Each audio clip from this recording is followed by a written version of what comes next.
So yun guys, nakalagpas na kaming immigration. So pakikwento ang iyong immigration experience, Jomar. Ano po? Okay lang. Medyo masungit yung isa. Sa akin din nga eh.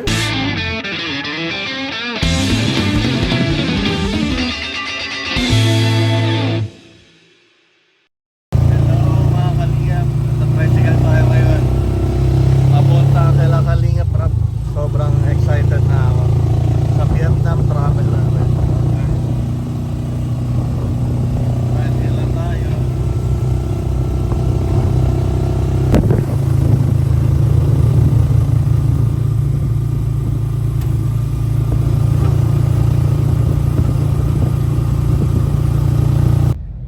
Hello mga Kalingap. So andito nga ako ngayon sa van ni Kalingap Rab. And ako nga ang early bird. Ako ang pinakauna nga sa mga K-boys na nagpunta sa bahay ni Kalingap Rab. Kaya yun, sinama niya muna ako para mag-withdraw. Nag-withdraw lang siya ng pera, ng pocket money papuntang Vietnam. So sobrang excited na ako. And yun, ako nga yung early bird, ako lang yung on time. Yung mga kasamahan ko, wala nga eh. Asa na ba kayo guys? And prank ko nga sila. Nag-send ako ng video na kunwari papunta na kaming Manila. Guys, asa na kayo? Jumps, on the way, Jumps. Madiretso na tayo. Nagpanic sila, ang dami ng chat eh. So yun guys. And eto, punta na kami in a while. Nag-withdraw lang ng pera and super excited na ako. Yun to. Ano serye bro? Wala si Carla bro. Si Kuya ba ng bala?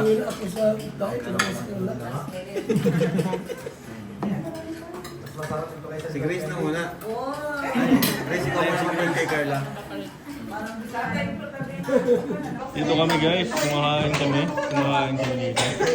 Salamat sa Team Azure, napaka-generous sila, napaka-daming pagkain, no? Family food. Ayan, nayasikaso na kami before ng biyahe.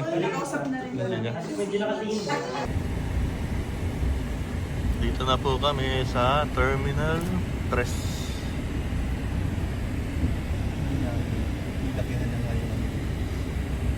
Tawid pa tayo.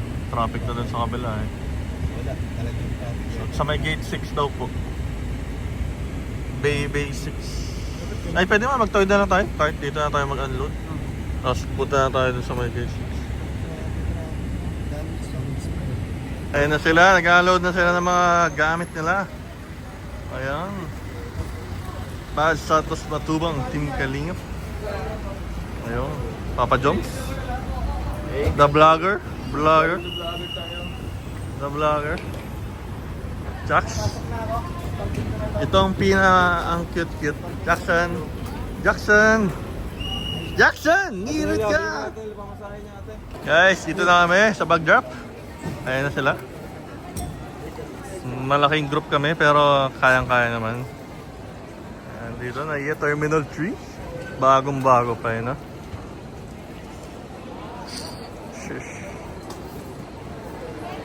So yun guys, nakalagpas na kaming immigration. So pakikwento ang iyong immigration experience, Jomar. Ano po? Okay lang. Medyo masungit yung isa. Sa akin din nga eh. Doon masungit. Ay, sabi? Oh? Kasi diba kasama ko nila. Oo. Isa na kasi merong baby. Family. Family. Oh. So hindi ako family. Sabi sa akin, ang adult ko, dapat din talaga sa kasama ninyo. Oo nga. Hindi ko naman alam kasi sinabi lang sa mama ko. Pasado kayo? Tapos yun ang sungit. Tinapaktapakan ng pagkatao mo? Oh my God! Yung minamala ko naman sa basa-basa. Hindi niya alam! Milyonaryo yan eh! Where's your manager? Joke lang. Joke lang yun. Pero ayun po, normal ba yun ko yan? Hindi. Maling man din talaga na doon ka nagpila. Kasi parang Sa bagay, mali doon ka naman dapat tayo. sa amin. Pang-infant kasi nakapila. may baby yan. Hindi ka man din kapilyado nila, Rob. Hindi ka man yung matuto. Kaya doon ka dapat sa amin talaga. Pero wala. Ewan ko, yung way of lang. Pero mali pa din Mali pa- na... Mali din yung sungitan ka. Mali din. Hindi naman in a good way. Kaya shoutout naman dyan sa mga ilig dyan. Sa akin, Sa Mga immigration officer. di ko naman nila lahat pero karamihan talaga. Masungit din. Feeling ko work, overload. Overload. Saka iba-iba naman kasi ang taong nakasama. Oo, iba-iba din. So possible na. Yeah. Eh, respeto pa din naman namin. Oo Pero, naman, oo naman. Nakasmile pa nga ako. Sabi ko, Merry Christmas sa Pinili. na ganun ka? Oo. Oh, bait ah. Pang ano lang din naman, palike. So yan, naghihintay na lang kami ng biyahe namin. Oh yeah. Mahaba pang oras, 2 hours pa. Pwede pa kaming dito. Mag-dinner. Dinner. So yun guys. Dito na kami guys. So, halo-halo ang nararamdaman namin ngayon. Nakakapagod na rin dahil medyo late yung biyahe namin. 8 p.m. Pero plano yan. 2 p.m. pa lang nagbabiyahe na kami dito.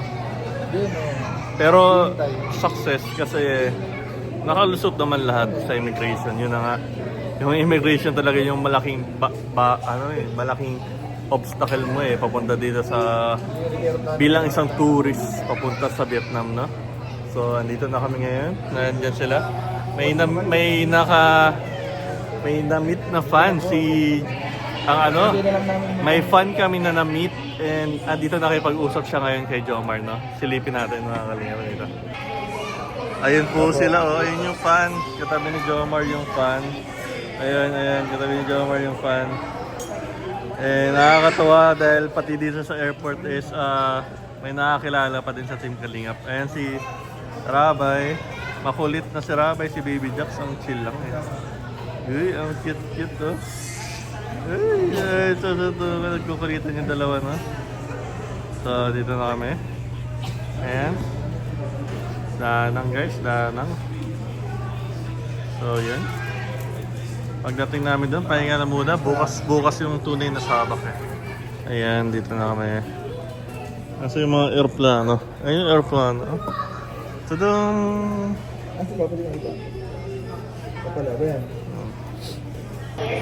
Nais ko palang i-shoutout and magpasalamat sa Team Azure talaga. Sobrang heartwarming yung pagsalubong nila sa amin and napakarami nilang hinandang pagkain and napakaganda rin ng nahanap nilang transient na pag-stayan namin, nakapaghinga namin ng isang araw. So yun guys. Ikaw, ano masasabi mo sa Team Azure? Gusto mong... Azure, maraming po salamat. Unang-una po sa lahat ng Team Azure, sa mga sponsors, supporters, fans, na kanina yung mga nag-assist po sa amin, nag-alaga po sa amin, nag-asikaso sa amin. First part pa lamang yun, pero marami yung support Maraming po salamat. Thank you po. Maraming po salamat. Grabe po yung namin, yung overwhelm po ng pag-asikaso niyo po sa amin. Ikaw, Kasin, salamat ka lang sa Team Azure. Ako sobrang thankful po ko sa Team Azure. Very na-appreciate po namin yung effort ninyo. And sobrang talaga nakaka-touch ng puso po yung ginawa ninyo kasi tinuran nyo kaming pamilya na parang umuwi sa tahanan nila. At pinasikaso tayo, pinagluto. Sobrang na-appreciate po namin yun. Salamat po sa inyo. Hindi na namin kayo may isa pero thank you so much po sa inyo namin. And sana huwag kayong guys magsawa na sumuporta. Yan. And bro, di ba ang Team Azure is Jomcar fan? Ayan. Jomcar supporter. Pero pati tayo. Grabe, no? Nadamay nila. Salamat po. Maraming salamat po. Nadamay na rin. Tita Ashma, salamat. Tita Ashma, salamat na po, salamat. So yun guys. And waiting na lang kami ng flight namin and see you Vietnam, see you Da Nang, and see you guys soon, no? Magpapaalam po muna si Kuya P. Magkikita tayo mamaya and cheers!